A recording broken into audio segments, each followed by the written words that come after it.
and welcome to the Futurum Tech Webcast. I'm your host, Shelley Kramer. I'm a founding partner and principal analyst here at Futurum Research. And today we're going to be talking about something that is near and dear to my heart, and that is all things sustainability, which of course makes sense on this Earth Day, right? And so my guest today is someone that I'm tremendously excited about, largely because she is as passionate about sustainability as I am. And she is Amanda Mountain, who is the Global VP of SAP Digital Commerce. Amanda, welcome. It's great to have you. It's great to be here, Shelley, and I'm very happy to be celebrating Earth Day with you. So thanks for having me. I can't think of better company, the two of us. We got it. So, before we get started, sustainability and sustainable technology have increasingly become a major theme for many companies. Younger consumers are pushing for more sustainable options. Older consumers like me, I can promise you, are pushing for more sustainable options in everything from the products we use, the packaging we use, the technologies we use. We are over collectively things like greenwashing, and companies say they're doing one thing and not really doing another thing. As a matter of fact, here at Futurum, I don't even know that you know this, Amanda, at Futurum, we soft launched a new media property that's focused on all things ESG and DEI initiatives. And so we are really taking a deep dive into sustainability. Our clients are very, very interested in those things. I know that your customers are interested in those things as well, Amanda. So this is a really timely discussion and one that I'm so excited to have. So let's kick this off and talk about consumer demands. As I said when I started this conversation, we know that we're seeing more eco-conscious shoppers. We're seeing, changes in consumer demands. I know that you have seen some research. I've kind of just took a deep dive into the research myself on some recent studies that have come out on. One is a study done by Footprint, which is a global materials science company. And their research focused on holding the plastic and new research examining consumer attitude toward plastics sustainability and climate change. So let's talk about that a little bit. Yeah, I liked that one. What I found interesting wasn't so much the kind of the predictable thing that Yeah, consumers think that single use plastic is a bad thing that's contributing to climate change.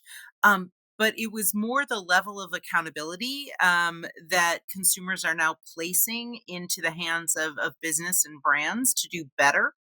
Um, as well as the extent to which they're willing to change their buying behaviors based yeah, on that. So it's not just looking for a brand whose values resonate with you, and maybe you're going to choose the more sustainable option over the less sustainable option. But it appears from that research that consumers will actively stop using something yeah, that's not sustainable and switch, and that they will choose their stores, their restaurants, et right. cetera, based on the use of sustainable packaging. So it's not surprising that consumers understand, the impact that plastic Right. has. It's not surprising that consumers expect brands to do better. But what seems to have changed in the last couple years, and I think it is a more recent change, is the amount of action that Yeah. consumers are willing to take to back up their beliefs. And so I found that study striking. Yes. Yeah, I did as well. And a little more information on that study. So, Footprint surveyed 5,000 individuals in the US, the UK, France, Germany, and the Netherlands. So, it was a global study. And 5,000 is no small respondent group, speaking as someone who does research all the time. So, that's a nice study group.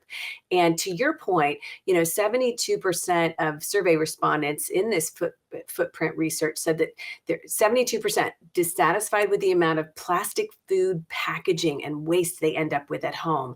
80% said takeaway restaurants need to get their acts together and use better, more sustainable packaging and utensils.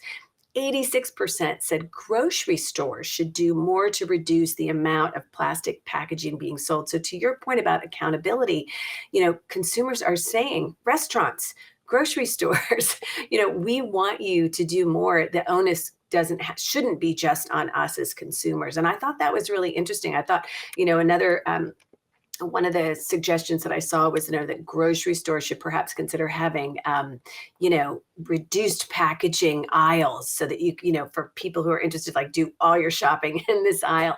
But I think that those are changes that we're seeing, and I think that we have a lot more of those changes to come. And I think what I walked away with from this study was that there's a huge opportunity for brands here.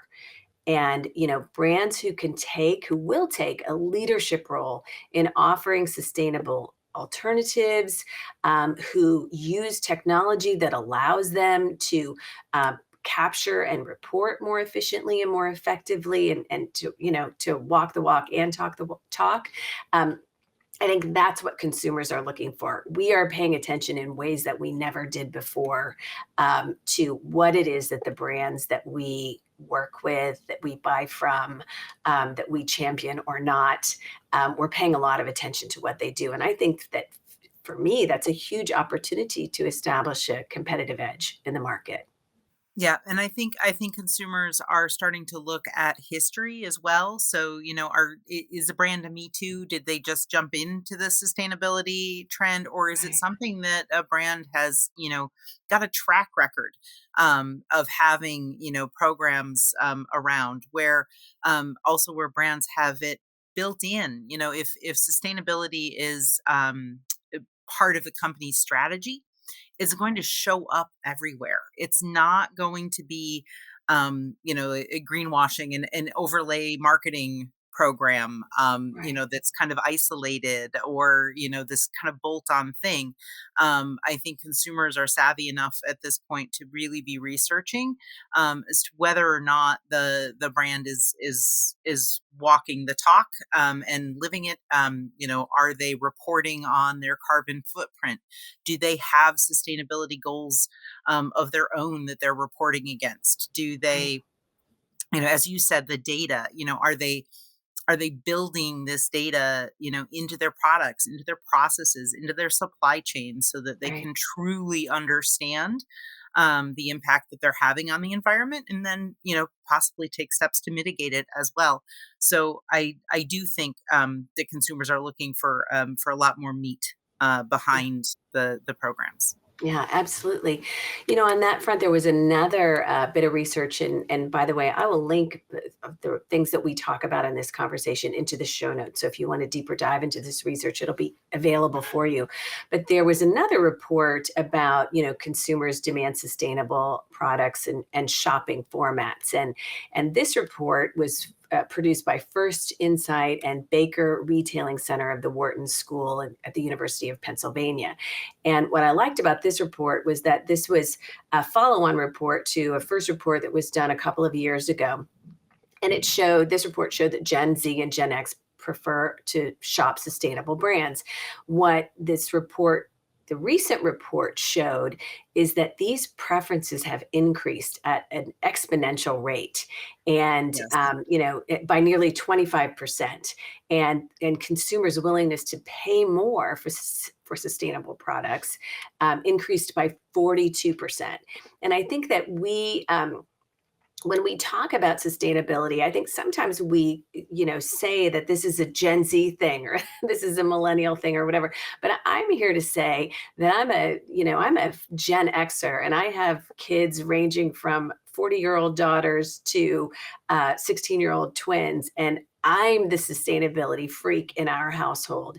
And I've got, a compost bin, and I'm constantly digging things out of the garbage and putting them in the recycling. And I'm always saying to my 16-year-olds, don't roll your eyes at me. I'm going to be gone. I'm trying to make sure you have an earth upon which to live, So I think that this spans multi generations, and that consumers of all different age groups are passionate about sustainability and really, expecting brands to step up and do good things. So I think that's really interesting. Yeah, that one struck me as well. Again, spanning it spans the ages. It's Yeah, not limited to one group. Although repeatedly in all the studies that I've seen, Gen Z really does stand out. Usually, as being even more adamant about these things. right, Um, right.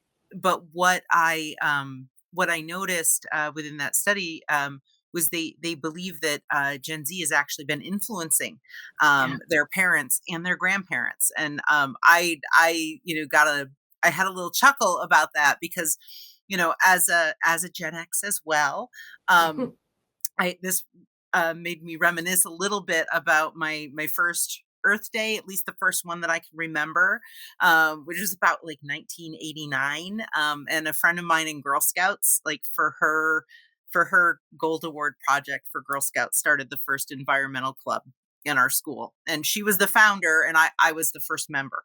Um, but but thinking back, to that Earth Day, is just funny because you think the energy of the youth, the interest of the youth.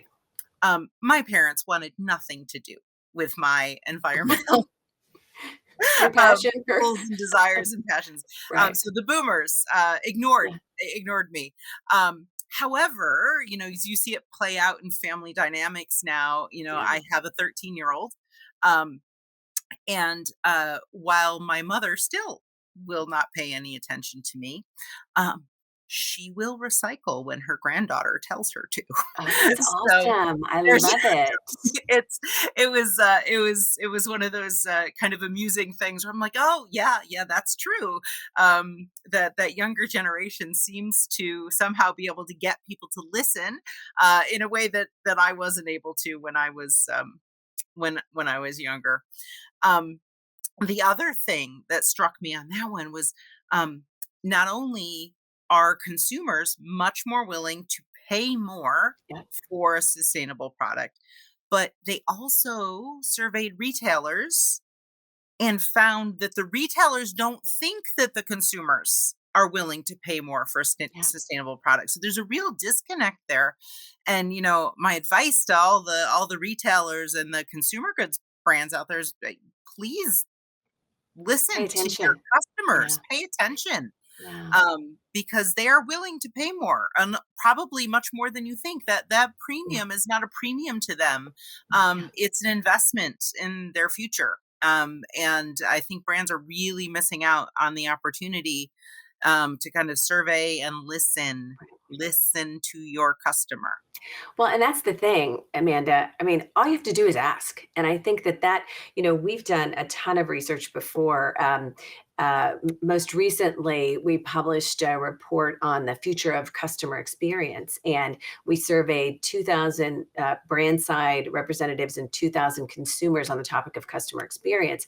And my point here is that there's very often a divergence between what brands think to be true and what consumers say they think or feel or whatever, and kind of bridging that gap is really important. And again, there are many ways to listen.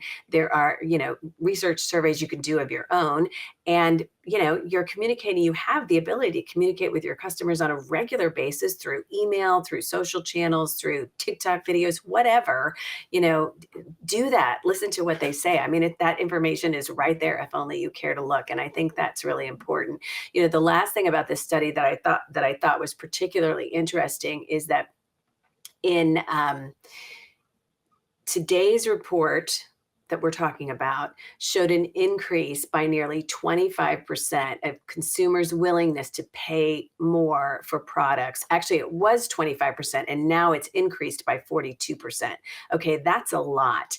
And the other thing to the point that I made earlier, is that all consumers across all generations, from boomers to Gen Z, say they are willing to pay more for sustainable products. That was 2 years ago, that was only 58%. So now it's all of them say, everyone surveyed in this research said, I'll pay more. So I think that's consumers with this cry, pay Yes. attention to us, right? Help us.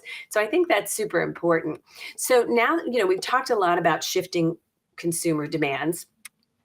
Let's talk about sustainability measures.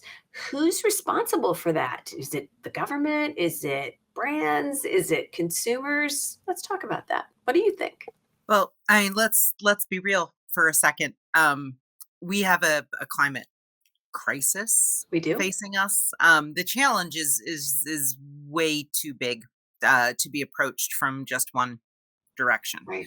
So, private sector, public sector, governments, educational institutions, individual consumers, everybody needs to implement sustainability measures in Right. order to have an effect. No single effort can fully succeed without the others. Is just not going to work. Now, government leadership, I think, can provide a clear path for everyone's contributions. Yeah. Can help provide some guide rails, some direction. But again, I think it's far too big for just Yeah. one kind of sector, one industry, one person, or one anything to Yeah, I to agree. to fix it. So yeah, so I think there are some interesting things out there now. Like the current infrastructure plan in the U.S. that just went into law or signed into law in November Right. 2021. Because there you see commitment, you see billions of dollars going to things like Right. carbon capture infrastructure, electric vehicle infrastructure, grid, alternative energy sources. Um, and so that kind of thing can help provide momentum Right. and some guidance. But I think there's a role for every company, for every individual, for every country to play. Yeah, I agree. And I think that, when we think here at Futurum about ESG initiatives, one of the things that we believe that we've all been beating the digital transformation drum now for a very long time and getting people to understand why digital transformation is so important, to embrace transformation initiatives, to understand that your journey on digital transformation is never done, that it's something that is an ongoing process. So we've all been talking about that for a long time, and what the people, process, and technology solutions are that make that transformation possible. When it comes to ESG initiatives, we think that those are as important and will continue to be as important to organizations moving forward as digital transformation initiatives. And a lot of that is because what we're seeing over the course of the last few years is companies planting flags. We're going to be, carbon neutral by 2030, or we're going to do this by 2040, or, making these claims about commitments to sustainability. And now what we're seeing happen, so the process of making these claims is not necessarily new. It's been happening over the course of the last couple of years. But now what we're seeing is organizations going, okay, what do we do now, right? We made this commitment, we made this promise. Now we have to figure out, how do we track this? How do we manage this? How do we report this? What technology solutions do we need to help us? How are we going to report on this? And I think that that's really what we're seeing in terms of one of the moving parts of sustainable business initiatives. And I know that you've got some thoughts on that. And I know that we've talked before about sort of key areas of business that sustainability initiatives should cover, but weigh in on that for me if you would. So there's some really good information actually on the SAP website on sustainability that goes into this in a lot more detail. But if I were to summarize kind of my thoughts on it, and sort of informed by being in the enterprise software and tech industry, um, supply chains are a key driver for sustainability best practices, but Right. also sustainability risk. So you need to look at them very carefully. And there's a lot that your supply chain can give you in terms of sustainability benefits, and there's a lot that they can put at risk. So I would say supply chains are key and kind of a key business action that you need to look at, and that's everything from sourcing materials ethically, with humanitarian practices, and knowing where things are coming from, before you get to the finished good. Sustainable manufacturing. And of course, you can't discount design at the very beginning.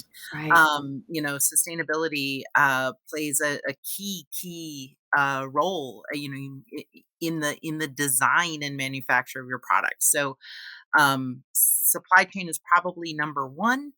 Um, Number two would be, kind of carbon neutrality. And again, you've mentioned these flags, people Right. saying going to be carbon neutral. I hope that nobody puts a flag in the ground when they haven't already figured out how to measure their carbon footprint. But there, I think you'll be there's surprised. there is the need. So, and again, that's data. That's Yeah. data and reporting, and um, it's also in your financial reporting. SAP has an integrated annual report, and we have for years. Right. We don't just report on the financial data; we report on sustainability data. Everything from diversity, inclusion to our carbon footprint and our efforts, to become carbon neutral. So, and again, you can't change what you don't measure. And so Right. you do need to have that set up. And then just the kind of the common principles of the circular economy. So, avoid, reduce, reuse, reclaim. Um, that can really, go a long way. But those need to be kind of foundational planning and strategic Yeah. principles. Again, I'm big on this, is you don't come in after the fact and Right. overlay something. You Right. got to start from the beginning with it. Yeah. Well, I'm a strategist, so I will never argue with you or anyone about the importance of, you have to start with a strategy. And we're talking here about foundational business change. You don't just wing that, you don't just throw darts at a dartboard. You have a strategy, you have a group of people, generally speaking, involved. We're seeing more and more chief sustainability officers, positions within organizations, and that sort of thing. But all of this goes back to starting with a strategy. And by the way, strategies can change. They should change and evolve. And my favorite strategy is always to launch, measure, tweak, adjust, and go off and measure again, right? And so as I believe a strategy is kind of a living, breathing thing, but absolutely it makes perfect sense. That paying attention to supply chain, to carbon neutrality, and to the circular economy. And I also happen to be one of those people who can't stand to throw anything away. I literally, whenever I have something, whether it's a device or whatever, it's like, okay, where can the best use of this be? So I think I drive my family crazy, and I don't really care. It's my role. It's my job. So let's talk a little bit. I know that SAP has really embraced sustainability. You mentioned, the reporting that's been happening and the measurement that's been happening for a long time now. So, let's talk a little bit about what SAP is doing to improve sustainability efforts. So, like I mentioned, and I think it's, for me, it's an important factor, that integrated report, because Yeah. everything gets written down, Yeah. and you see the longevity, you see, the history of the efforts, the improvements that get made as we go along, and it's a way to, hold the company is held accountable, through that. So it's not just a nice to have. I think that is a must to have. Yeah. You measure the things that are important, and from there, it's environmental, it's social, and it's government. So it's or governance is so ESG. We got to do it all. Got to Um, do it all. Yep. And you know, and it's baked into the mission, to help the world run better and improve people's lives. So, we have had some really impressive, I think, gains in that area. in terms of the carbon footprint. Now it was aided somewhat, by the Pandemic, pandemic. pandemic Um, silver lining. yep, and and the way that more flexible working models, contributed to that. But our total carbon emissions decreased 18.5% year over year. So between 2020 and 2021, Yeah, um, even as that's the a lot. workforce increased. So it wasn't just the pandemic. It wasn't just the flexible working models, because the size of the workforce actually increased by nearly 5%, while you've got those carbon emissions decreasing by nearly 19%. That's Um, impressive. and and that's just due to just constant effort to get closer to carbon neutrality. And we're looking to do that by 2023. So this is not a 5 year thing. As in next Um, year. yeah. That's a big deal. Yeah. And then net zero, though, across our entire value chain by 2030. So we already have the next milestone in place. We know what that is. And of course, the data and the reporting, the metrics are there, they're baked in, Yeah. so that we hold ourselves accountable to these goals. I know that you also had some interesting recent announcements and partnerships. You want to tell us about those? Well, I think the announcement closest to my heart is actually the program we have for SAP Store. Um, so that's where we plant a tree for each online purchase on SAP Store, and that contributes to the company's goal of planting 5 million trees by 2025. And you'll remember I talk about things not being add-on programs, not being done in isolation. Yeah. Because honestly, if I were, just going around telling everybody, "Hey, I have a tree planting program," that could smack of greenwashing. But Right.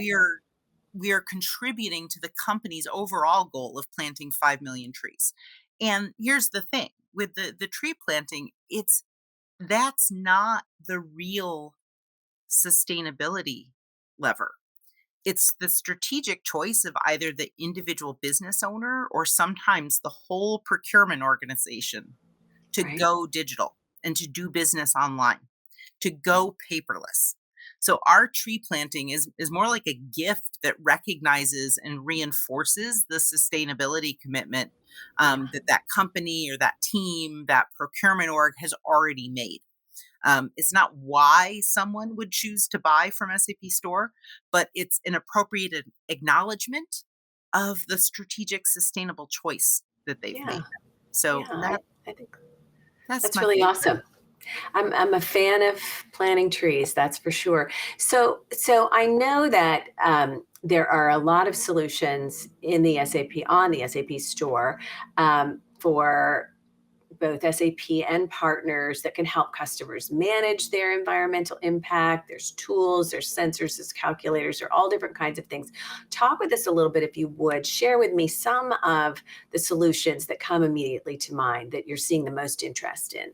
All right. Well, it's hard. It's hard to narrow it down. If you type sustainability into the main search bar on SAP Store, I think something like Yeah, 86 solutions show up. that's Um, great. these are from both SAP and our partners. But in terms of what to highlight, maybe I'll do a big one and a little one for both SAP and for partners. And Okay. why don't we start with the partners? Okay. So on the big side, on the kind of end to end sustainability, we've got EcoVadis supplier sustainability ratings. So they've got sustainability ratings on over 75,000 companies. Right. So if you want to really look at your global supply chain end to end, and its performance in terms of sustainability, both sustainability performance and sustainability risk, this is something that lets you do that. That's why I describe it as one of the big ones. It's it's It's very amazing. Yeah. kind of comprehensive, global, kind of end to end sustainable view of your supply chain. On I'll mention here real quickly that I was lucky enough to do an interview. I've done interviews with lots of SAP partners, but I was lucky enough to do an interview with the EcoVadis team about their solution. I will link that in the show notes to this show, because their solution is mind blowing. And it is, why try to figure out how to reinvent the wheel on a very complicated topic when you can work with this amazing company and their solution. So really, really interesting what they do. So I'm glad that they are on your list of partners to talk about. Yeah, it's sort of like when you're at a dinner party and you realize 2 people have already met. That's so much Yeah, fun. Like, it is fun. "Yay." Yeah, Um, and then on the smaller side, there's a digital shoe size consultant, that is sold through one of our partners. It lets you minimize size related returns in your online shop. So, if you think about the packaging, and this is one of the things that consumers have complained about, just the sheer amount of packaging yeah, that they get. If you don't have to ship something, if you don't have to ship it back, yeah, um, think about that cuts your packaging waste and your carbon emissions right in right, half.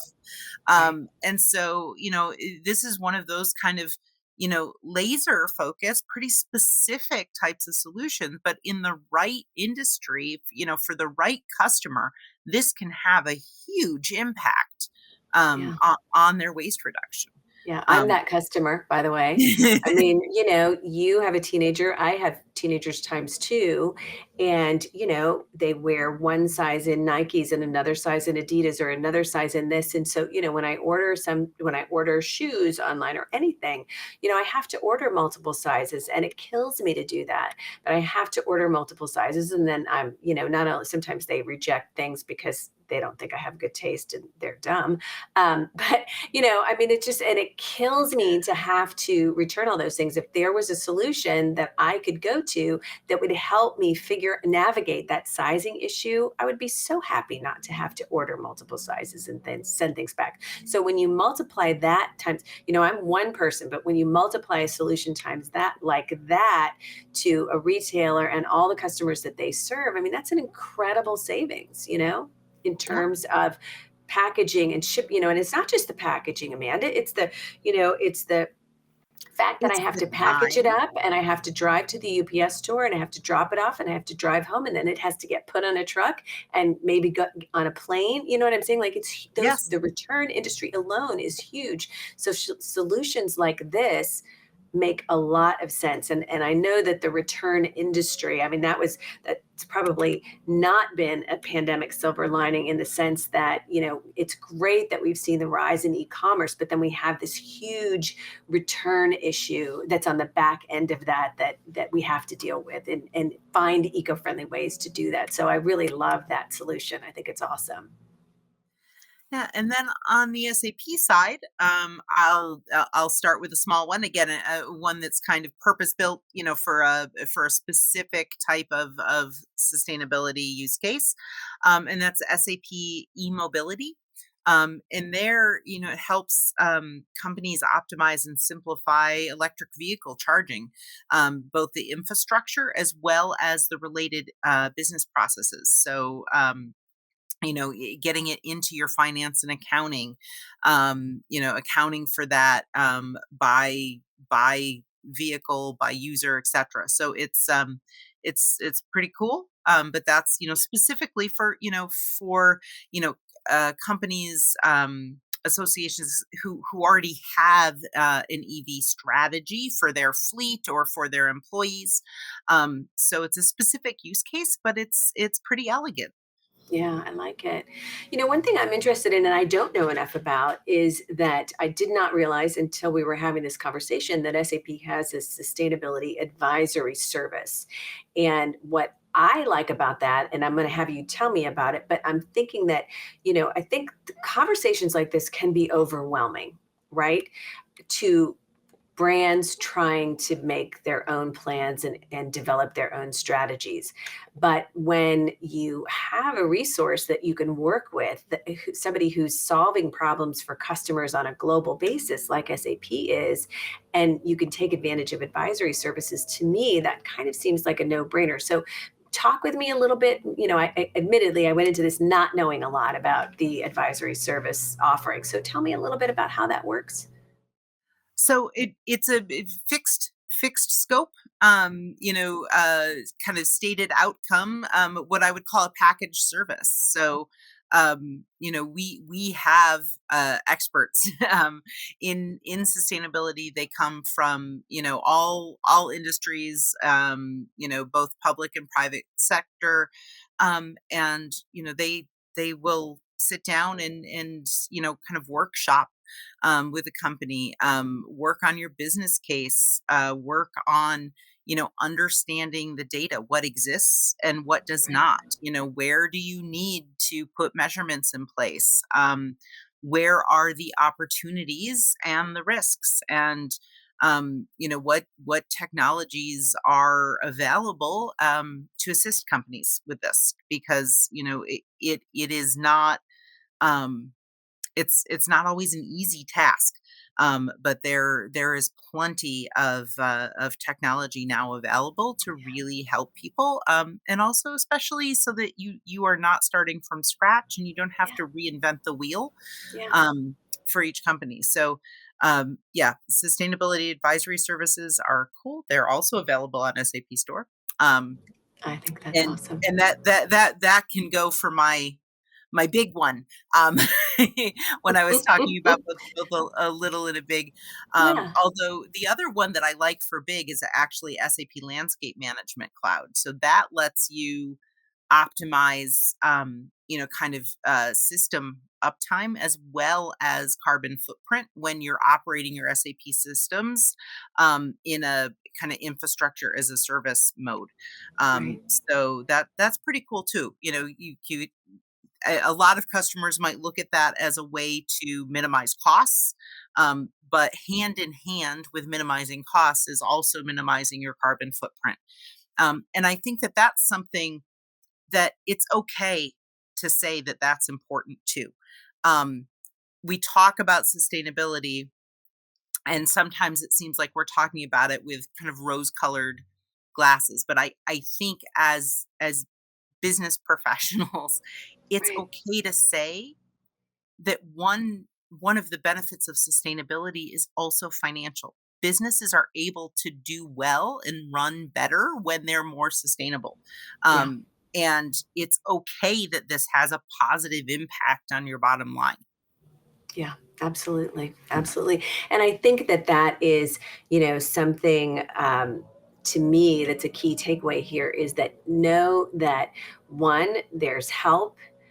There's advisory services, smart partnerships, and we kind of beat this drum here at Futurum all the time. In that, the path forward for businesses of every size, whether it comes to digital transformation or ESG and sustainability efforts and all that sort of thing, is smart partnerships, forging smart partnerships with trusted vendor partners, and not reinventing the wheel, and looking at all of the different pieces of the equation, your processes, the technology solutions you're using to measure what your strategy looks like, all of those things. And it kind of is a big thing. It's a big initiative to undergo, whether you're just starting or whether you have kicked off your sustainability initiatives. So I think that knowing that that the resources and the help that are out there is really important, and that there's no shame. Right? I mean, it's the smart people that forge those partnerships, right? We can't do this on our own. Absolutely. Yeah. So, okay, so we're going to wrap up this conversation. I'm going to ask you one last question. For organizations who are looking to improve sustainability, what's your number one tip for where they should start? Well, I might sound like a broken record, but I'm going to say that it needs to be central to your overall business strategy, with all corporate functions contributing. It needs to be baked into everything. Measure your progress and report. Yeah. It makes sense. And I think I'll add there that know that your reporting will get better over time. You know what I'm Yes. saying? I mean, like, don't expect to move mountains. Oh, pun intended. Um, don't expect to move mountains when you just get started. You'll get better over time, and that's the reality of how this works. I think Yep. that's a great tip on which to leave us on this Earth Day 2022. Amanda Mountain from SAP. Thank you so much for joining us today. Always love our conversations, and we'll have to revisit this one again soon. Thank you, Shelley. Great talking today.